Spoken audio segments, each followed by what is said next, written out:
In our last video, we talked about how relationships, communication, hospitality, and time work differently in Mexico. And now we're going to cover 5 more cultural differences that can completely change the way you experience living here. Let's jump right in.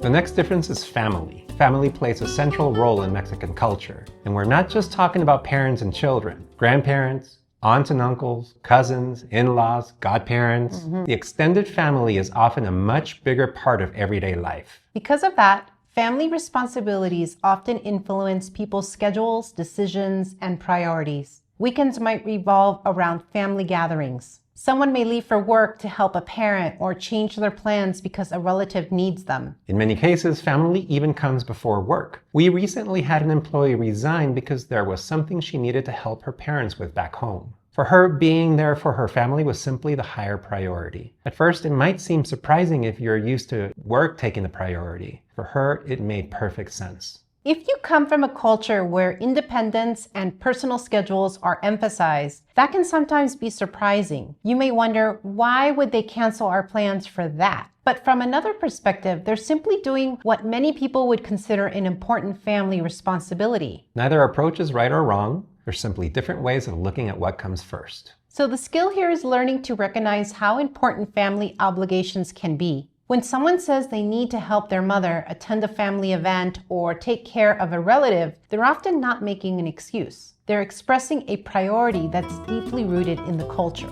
That doesn't mean you have to change your own priorities, but understanding theirs can help you interpret situations with a lot more empathy and a lot less frustration. If there's one thing to remember about this section, it's this. In Mexico, family isn't just an important part of life. It often shapes the decisions people make every day. Our next move to Mexico Discovery Week is December 5th through the 12th. If you're serious about making the move, we'd love to help you experience Mexico before making one of the biggest decisions of your life. Scan the QR code on the screen or click the link in the show notes. The next difference is personal questions. This one surprises a lot of people. If you come from the US or Canada, one of the first questions someone might ask is, so what do you do? In Mexico, the first questions are often much more personal. ¿Estás casado? Are you married? ¿Tienes hijos? Do you have children?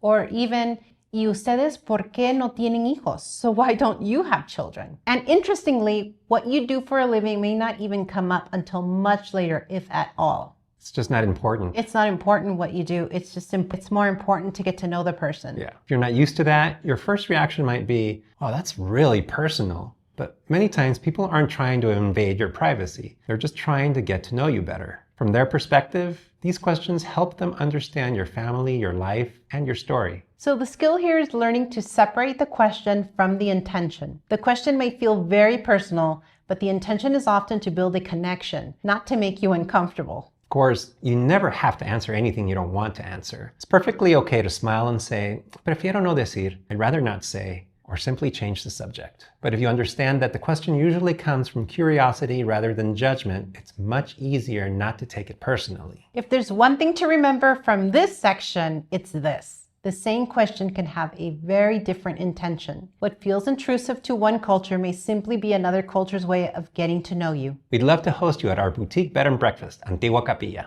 It's a great place to slow down, explore the city, and experience a little what everyday life here is actually like. Scan the QR code on your screen or click the link in the show notes. The next difference is noise and celebrations. And boy, do we have lots of those. Mexico is lively, very lively. There are fireworks, church bells, music, parades, neighborhood parties, birthdays, saints' days, festivals, what else? And sometimes they happen early in the morning or late at night or both. If you move to Mexico expecting everything to be quiet all the time, this can definitely take some getting used to. And yes, sometimes it can be frustrating. Trust us, we've had our share of sleepless nights, or even times where we can't hear the TV because the neighbor's having a party and they have a live band playing and you can't even hear yourself think. But yep, part of living in Mexico. But over time, we've also come to realize that many of these sounds aren't just noises. They're often expressions of community, tradition, celebration, or faith. What's happening isn't just an event. It's people celebrating life together. So the skill here is learning to recognize the meaning behind the sound. You don't have to love every firework or every late night party, but understanding why it's happening can make it a little easier to accept. There are also practical things you can do. If quiet is important to you, spend time in different neighborhoods before deciding where to live. Some are naturally quieter than others. And having a good pair of earplugs around is not a bad idea either. And a noise machine. Yeah. If there's one thing to remember from this section, it's this. What sounds like noise to one person may sound like celebration, tradition, or community to someone else. We would love to hear from you. What cultural difference has surprised you the most in Mexico or in any other country where you've spent time? Share in the comments below. Your experience might help someone who's just beginning their own journey.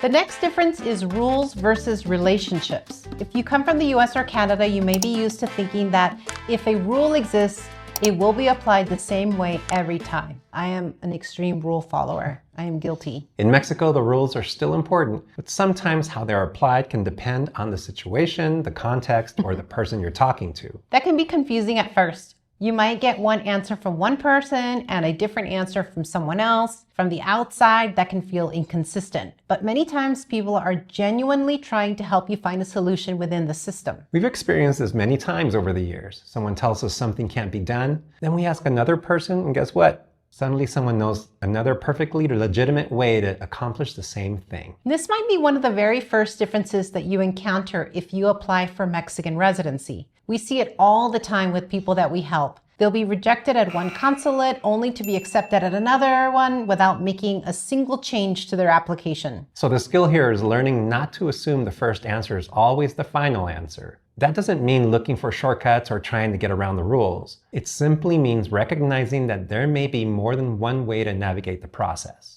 Our advice is to be patient, ask questions, be respectful. And if something doesn't make sense, don't be afraid to ask someone else. You may discover there's another path you hadn't considered. Or maybe just go back on another day. Yeah, totally. And ask the same question. You might get another answer. And whenever possible, work with people who understand the system and can guide you. That can save you a lot of time, confusion, and frustration. If there's one thing to remember from this section, it's this. In Mexico, understanding the system is often just as important as understanding the rules. And that brings us to what may be the biggest lesson of all. Adapting to another culture takes humility. When you move to another country, it's completely natural to compare everything to where you came from. Why don't they do this the way we did it back home? Why is this so complicated? Why is this taking so long? We've asked ourselves those same questions many times. But at some point, something changes. You stop asking, why don't they do it like we do? And you start asking, what am I not understanding yet? That one question can completely change your experience. Because adapting to Mexico doesn't mean losing who you are. It means learning how to live well with a different culture. When we look back over the last 18 years living in Mexico, that's probably the biggest lesson we've learned. The people who seem happiest here aren't usually the ones trying to recreate the life they left behind. They're the ones who stay curious, who stay flexible, who keep learning, and who approach the differences with respect instead of frustration. So if you're thinking about moving to Mexico, here's our biggest piece of advice. Spend your first few months observing more than judging. Ask questions, build relationships, be patient with yourself. And remember, you're learning a new culture, not just a new language. And it's going to take time too. It's going to take time. I think that we've had the advantage moving to Mexico. We already lived in a household with our Hispanic parents. Yeah. So we already had experience with a lot of this culture and the way they see things and how they don't always follow the rules the way we do in the States, and how they're not always on time and not waiting your turn in line, things like that. Yeah, but it's still been challenging because all those things that we've been going over, we would see our families do, but we were like, why are they doing things that way? Because we were doing the things that are normal in the United States. And we just didn't quite understand until we started living here, and it all started to make more sense, like why my father is the way he is. Now I see it. So if there's one thing to remember from this entire video, it's this. The goal isn't to become Mexican. It's to become someone who can appreciate another culture without expecting it to be your own, because different doesn't mean wrong. And if you can embrace that, Mexico has so much to offer you. Share in the comments below. Your experience might help someone who's just beginning their own journey. And if you enjoyed this conversation, we think you'll really enjoy the video that's on your screen right now, where we talk about the 10 unwritten rules in Mexico, the everyday customs and social expectations that help you avoid awkward moments and better understand life here. We'll see you over there.